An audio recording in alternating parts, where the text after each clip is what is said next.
साथियों, the peoples current में आपका पुनः एक बार स्वागत है। दिल्ली विधानसभा चुनाव संपन्न हुए, उनके परिणाम भी आ चुके हैं, लेकिन इन परिणामों पे देश भर में चर्चा भी हो रही है। दिल्ली विधानसभा चुनाव का सच अगर हम देखें तो क्या दलित मुस्लिमों को अभी राजनीतिक चॉइस नहीं बची है? अगर हम ऐसा सोचते हैं तो क्या यह वास्तव है या नहीं, इस बारे में आज हम चर्चा करते हैं। हालांकि दिल्ली विधानसभा चुनाव के नतीजे अब हम सबके सामने हैं। भारतीय जनता पार्टी ने दिल्ली विधानसभा की 70 में से 48 सीटें जीतकर बहुमत से यानी 2/3 बहुमत हासिल कर लिया है। हालांकि पिछले 11 वर्षों से दिल्ली विधानसभा में सत्ता पर काबिज आम आदमी पार्टी को इस चुनाव में हार का सामना करना पड़ा, लेकिन इसे एक तरफा हार नहीं कहा जा सकता क्योंकि उसने अपने अधिकांश सीटें बरकरार रखी है। हालांकि अधिकांश सीटें ये कौन सी, अगर हम इसको देखते हैं तो निश्चित तौर पे अनुसूचित जातियों के लिए जो आरक्षित 12 सीटें हैं, उनमें से आम आदमी पार्टी ने अब भी 8 सीटें जीती है, जबकि आम आदमी पार्टी ने दिल्ली की 7 मुस्लिम बहुल विधानसभा सीटों में से भी 6 पर अपनी जीत हासिल की है। यदि हम अनुसूचित जाति के सीटों को अगर देखें तो 12 कुल रिजर्व सीट है, जिनमें से 2015 और 2020 के चुनाव में आम आदमी पार्टी ने पूरी 12 की 12 सीटें अपनी ओर रखी थी। भाजपा को किसी भी सीट पर जीत हासिल नहीं हुई थी। हालांकि इसमें इस बार भाजपा को एससी या अनुसूचित जाति के जो रिजर्वेशन की सीट है, उनमें से 4 सीटें मिली है। यदि हम मुस्लिम बहुल मतदार संघ को भी अगर देखें तो केवल मुस्तफाबाद अगर छोड़ दे, जो भारतीय जनता पार्टी के खाते में गई है, तो बाकी बची हुई 6 सीटें ये आम आदमी पार्टी की तरफ आ गई। तो पार्टी ने जो 22 सीटें जीती है, उनमें से 14 सीटें अगर हम देखते हैं तो केवल दलित और मुस्लिम मतदाताओं या इन मतदाताओं के भरोसे से जीती गई है, जबकि अन्य निर्वाचन क्षेत्रों से आम आदमी पार्टी को केवल 8 सीटें ही मिली है। दिल्ली विधानसभा चुनाव ने एक बात तो यह स्पष्ट कर दी है कि डॉक्टर बाबा साहब आंबेडकर की 22 प्रतिज्ञाओं का समर्थन करने वाले आम आदमी पार्टी के राजेंद्र पाल गौतम को मंत्री पद से हटाकर सत्ता से बाहर कर दिया था। इस घटना का पूरे देश में बवाल हुआ था, लेकिन जो सवाल मन में अब आता है वह यह है कि क्या इस घटना का दिल्ली की अनुसूचित जाति की आबादी या मतदाताओं पर कोई प्रभाव नहीं पड़ा? जो दिल्ली में उच्च जातियों के बाद अगर सबसे बड़ी कोई आबादी है तो वह अनुसूचित जातियों की है, तो जाहिर है कि अनुसूचित जातियों के मतदाताओं की संख्या भी दिल्ली में दूसरे स्थान पर है। तो इसका असर हुआ या नहीं, यदि हम देखते हैं कि दिल्ली में आम आदमी पार्टी को 8 सीटें मिली है, तो निश्चित तौर पर 4 सीटें तो कम हुई है, कुछ तो असर है। लेकिन दिल्ली राज्य के गठन के बाद से जब भी भारतीय जनता पार्टी अनुसूचित जातियों के क्षेत्र में लड़ी है या निर्वाचन क्षेत्रों में से वो जीत नहीं हासिल कर पाई, लेकिन अब उसने अनुसूचित जातियों के लिए आरक्षित 4 सीटों पर अपनी जीत हासिल की है। हमने पहले कहा कि 2015 और 2020 के पिछले चुनाव में आम आदमी पार्टी ने अनुसूचित जाति की सभी यानी 12 सीटें पर कब्जा कर लिया था। भारतीय जनता पार्टी अनुसूचित जातियों के लिए आरक्षित निर्वाचन क्षेत्रों में जीत से कोसों दूर रही, लेकिन इस चुनाव ने दिखा दिया कि दिल्ली विधानसभा चुनाव में भारतीय जनता पार्टी ने अनुसूचित जातियों के लगभग 36% मतदाताओं को अपने पक्ष में कर लिया है। हालांकि अगर हम 2015 और 20 की विधानसभा चुनाव को देखें तो भाजपा द्वारा एक भी अनुसूचित जाति निर्वाचन क्षेत्र में जीत न पाने का मतलब यह है कि अनुसूचित जाति के मतदाता उस समय भाजपा के साथ जाने के लिए तैयार नहीं थे। लेकिन इस चुनाव में ऐसा क्या हुआ कि अनुसूचित जाति के मतदाताओं ने भी बड़ी संख्या में भाजपा के पक्ष में मतदान किया? हालांकि इसका कारण कड़वा है, लेकिन अगर इसे सच्चाई के तौर पर देखना हो तो देश भर में हुए चुनाव में भाजपा किसी भी स्तर पर अनुसूचित जाति के मतदाताओं की प्राथमिकता नहीं रही है।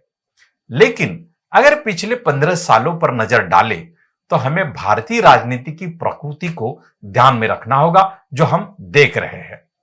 हम जानते हैं कि भारत में वैश्वीकरण के नाम पर बड़े पैमाने पर निजीकरण की शुरुआत हुई थी। इसकी नींव 1991 में पीवी नरसिंह राव की कांग्रेस सरकार के दौरान रखी गई थी। हालांकि उस दौरान भारतीय जनता पार्टी के सत्ता में आने पर निजीकरण की गति दोगुनी हो गई। चाहे हम देखें अटल बिहारी वाजपेयी के नेतृत्व वाली 13 महीने की सरकार हो या 1999 से 2004 तक के उनके नेतृत्व वाली पूरे 5 साल वाली सरकार हो, तो इस शासन में हमने देखा है इसमें एक समानता देखी गई है, यानी संविधान की समीक्षा, सरकारी उपक्रमों का निजीकरण, सरकारी कंपनियों में निवेश बढ़ाना और उन जगहों पर आरक्षण समाप्त करना। और कभी इस समूह को लोकतंत्र देने वाले संविधान की आलोचना करके या कभी उसमें बदलाव करने की बात करना भारतीय जनता पार्टी को किसी भी तरह अनुसूचित जाति के मतदाताओं को अलग थलग करने में दिलचस्पी रही है क्या? भारतीय जनता पार्टी की शासन शैली के कारण देश भर में अनुसूचित जाति वर्ग ने भाजपा से दूरी बनाए रखी।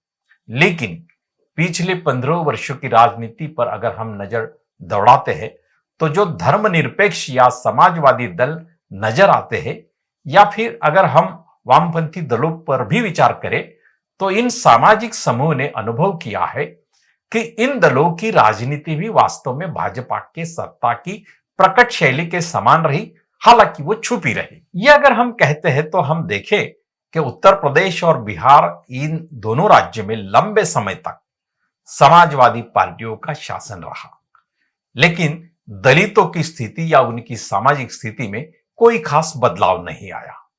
दूसरी ओर वामपंथी दल जिस पश्चिम बंगाल या केरल में दीर्घकाल सत्ता में रहे, उन राज्यों को भी देखें तो वहां भी दलितों की स्थिति में अभी भी कोई खास अंतर नहीं नजर आता है।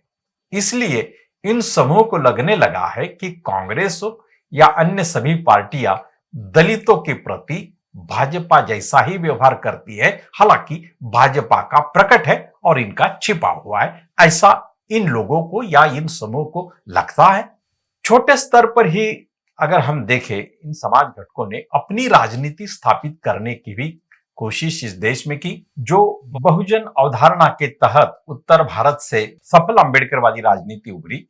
लेकिन यदि हम उस राजनीति की वर्तमान स्थिति को देखें तो हम पाएंगे कि उन राजनीतिक दलों की स्थिति इस चुनाव के दरमियान या इस दरमियान इतनी कमजोर हो गई है कि अन्य कोई दल उससे कमजोर नहीं हो सकता।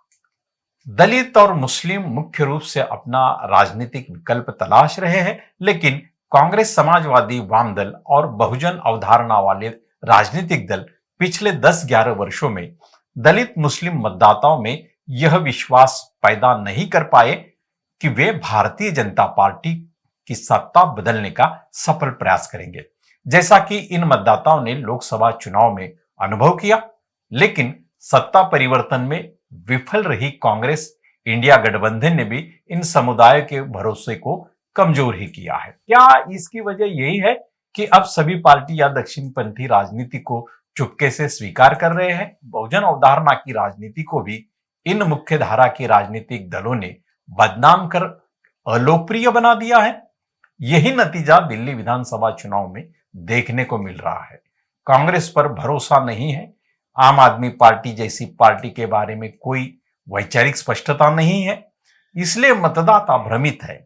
दिल्ली विधानसभा चुनाव ने देश के बहुजन मतदाताओं के सामने पृष्ठभूमि प्रस्तुत कर दी है कि क्या ये भ्रमित मतदाता धीरे धीरे भारतीय जनता पार्टी जैसी पार्टी की ओर आकर्षित हो रहे हैं जो उनकी विचारधारा और मान्यताओं के विपरीत है। दिल्ली विधानसभा चुनाव ने यह बात तो सिरे से हमारे सामने रख दी है कि आम आदमी पार्टी जिस तरह से 22 सीटों पर जीत हासिल कर केवल जिंदा नहीं तो अच्छी खासी बनी हुई है, उसका केवल एक ही मतलब है कि दलित मुस्लिम मतदाताओं ने अब भी भाजपा से परे रहकर अपना राजनीतिक विकल्प ढूंढने की कोशिश की है, तो इससे कांग्रेस, समाजवादी दल, वामपंथी दल या बहुजन अवधारणा वालों सभी राजनीतिक दलों को यह सोचना होगा कि ये मतदाता क्या विकल्प चाहता है। तो यही दिल्ली विधानसभा का एक सच हमारे सामने है। देखते हैं, यदि ये वीडियो आपको पसंद आती है तो इसको लाइक करें, शेयर करें, हमारा चैनल सब्सक्राइब भी करें। और हां, सच्ची और ईमानदारी की पत्रकारिता को बढ़ावा देने के लिए हो सके तो आप हमको आर्थिक सहयोग भी जरूर दे सकते हो, जो कि हमारा डिटेल्स में नंबर है, उस पर आप जीपे कर सकते हो। धन्यवाद।